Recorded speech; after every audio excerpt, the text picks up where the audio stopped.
Hello guys, welcome back to the HardReset.Info channel. Today I'm going to tell you what to do if the battery level of your earphones is not reliable on any phone, which earbuds are the ASUS ROG Cetra and SpeedNova.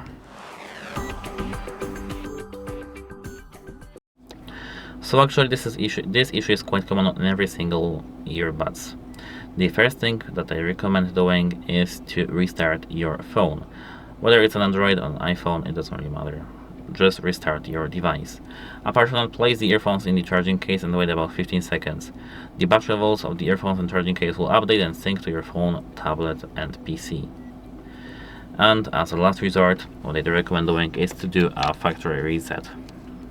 So open the case lid, wait a moment until the lights are up, and tap 4 times simultaneously on both earbuds, on both stems, not both touch areas over here, and you'll see that on the stem here this red LED light should blink, and now your headphones are factory resetted. If it still doesn't work, you have to contact device support for the further assistance. And that's it. Hope it helps you, and goodbye.